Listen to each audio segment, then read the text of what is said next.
Magandang umaga mga kaibigan. Dito tayo sa aking maliit na mga taniman. At mga kaibigan, sobrang damo na talaga. Ito po, nakikita nyo. Bala ko po ngayon ay gawing mga kaibigan, dahil sa sobrang damo, magagrass cutter po tayo. Mabawasan lang po yung mga damo. At hindi nga masyadong kagandahan ang mag-grass cutter ngayon dahil maulan, pero kailangan talaga gawin natin dahil masyado na.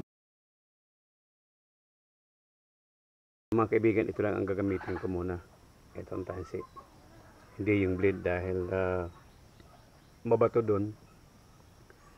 Kailangan ito lang tansi muna gamitin ko. Mga kaibigan, ito po yung gamit yung gasolina, unleaded. At saka mayroon tayong tuti mga kaibigan, panghalo.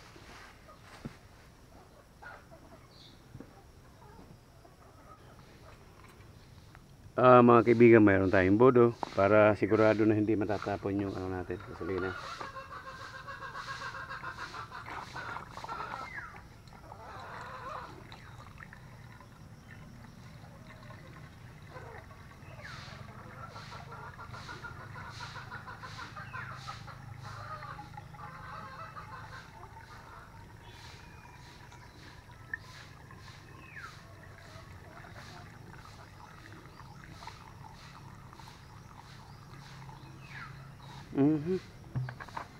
Medyo masyado na puno mga kaibigan.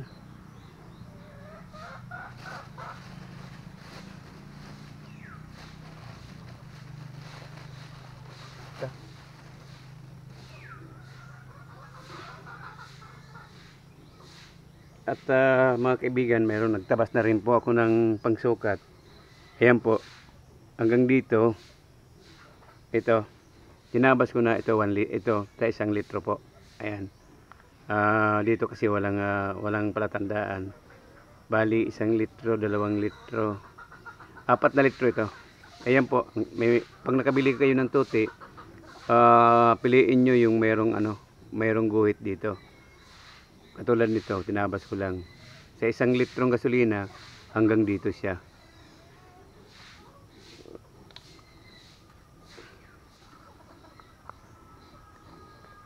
Meron kasing mga kaibigan, meron kasing tuti na walang sukatan.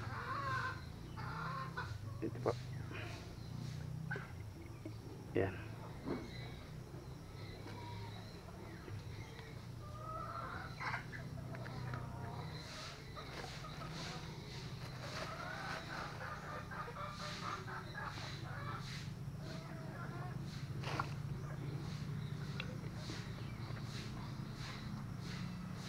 Kalog konti para mahalo. Mga kaibigan, mas maganda talaga na eksakto yung tuti na ilalagay natin dito sa ating gasolina para po matibay ang natin sa ating grass. Yung salin na natin dito. Mga kaibigan, siguro mga ilang buwan hindi ako nakapag-grass cutter. Mga 3 siguro. Ayan medyo na nga yung ko. Sana umandar. Kasi dati talaga pag ilang buwan na hindi ko ginagamit itong aking grass cutter, ay ang ginagawa ko mga kaibigan, nililinis ko yung karburador. Nililinis ko yung karburador at saka chine-check ko po yung spark plug. Nililinis ko rin para sure tayo na hindi mag-aaberya. Yun lang ang sakit ng grass cutter ko.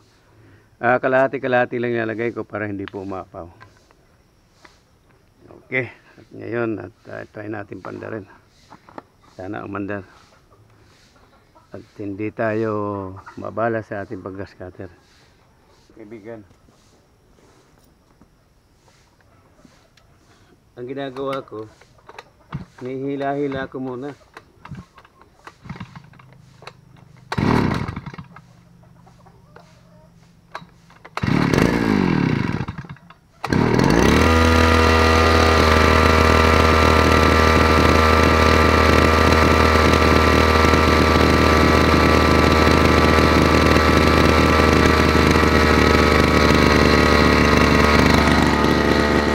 Mga kaibigan, kahit matagal na hindi ko nagagamit, commander po ng kalsada.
Mga kaibigan, ito isang oras lang.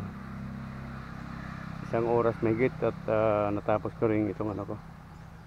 Dito isang oras. Wala pa nga siguro. Mga kaibigan, ito natapos ko rin ng 30 minutes. Ito. Yan at tinaniman kaagad ng pinya. Yan po.